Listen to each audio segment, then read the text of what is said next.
أعوذ بالله من الشيطان الرجيم. بسم الله الرحمن الرحيم. إذا وقعت الواقعة ليس لوقعتها كاذبة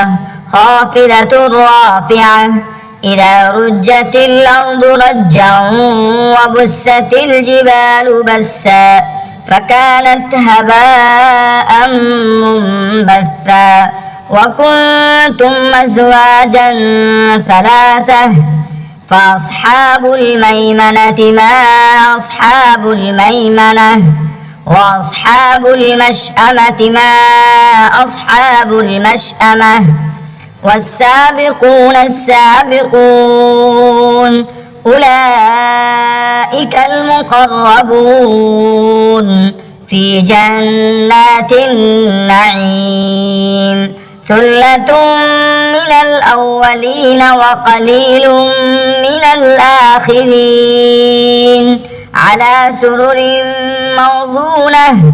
متكئين عليها متقابلين يطوف عليهم ولدان مخلدون بأكواب وأباريق وكأس من معين لا يصدعون عنها ولا ينزفون وفاكهة مما يتخيرون ولحم طير مما يشتهون وحور عين كأمثال اللؤلؤ المكنون جزاء بما كانوا يعملون لا يسمعون فيها لغوا ولا تأثيما إلا قيلا سلاما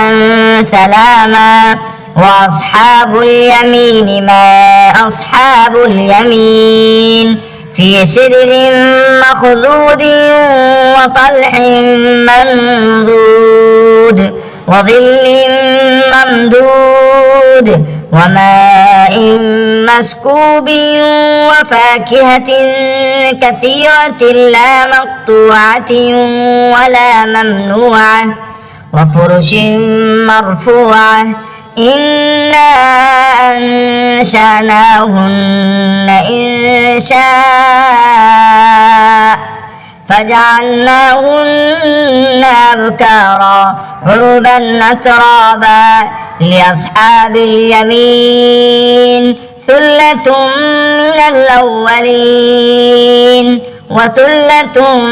من الآخرين وأصحاب الشمال ما أصحاب الشمال في سموم وحميم وظل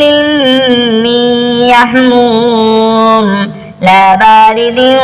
ولا كريم إنهم كانوا قبل ذلك مترفين وكانوا يصرون على الحنث العظيم وكانوا يقولون إذا متنا وكنا ترابا وعظاما أئنا لمبعوثون أو آباؤنا الأولون قل إن الأولين والآخرين لمجموعون إلى ميقات يوم معلوم ثم إنكم أيها الضالون المكذبون لآكلون من شجر من زقوم فمالئون منها البطون فشاربون عليه من الحميم فشاربون شرب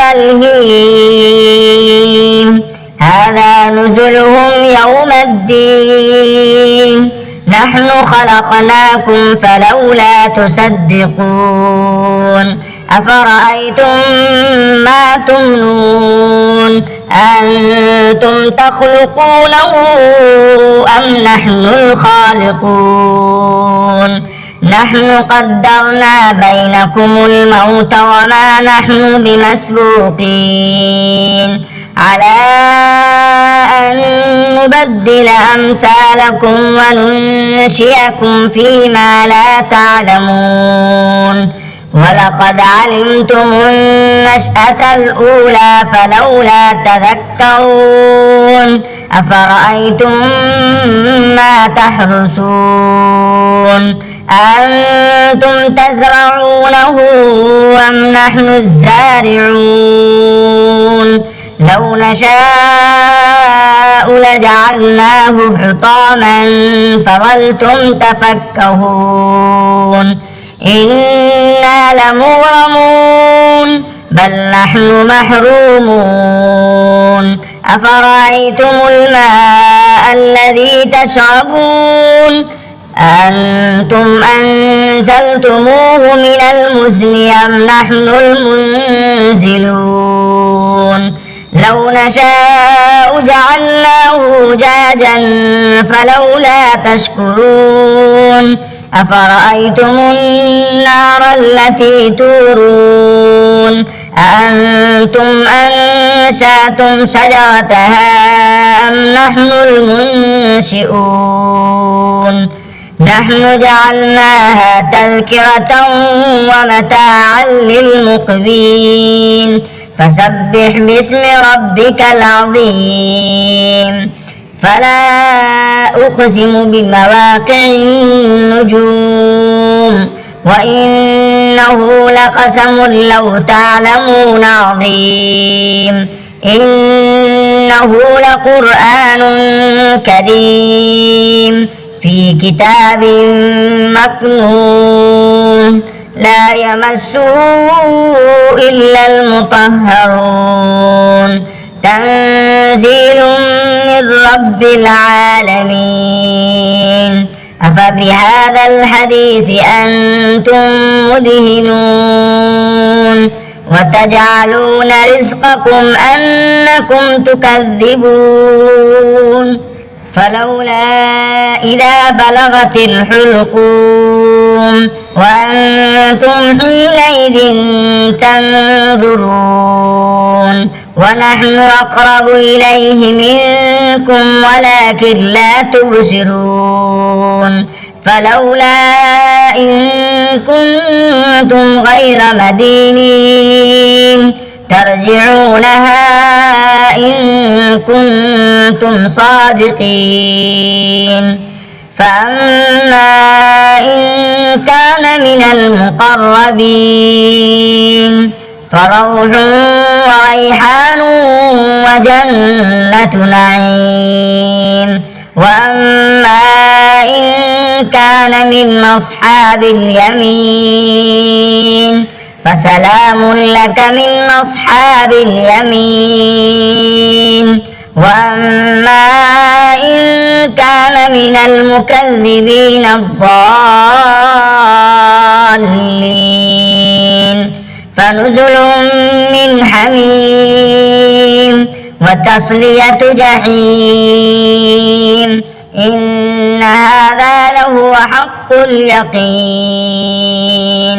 فسبح باسم ربك العظيم صدق الله العظيم.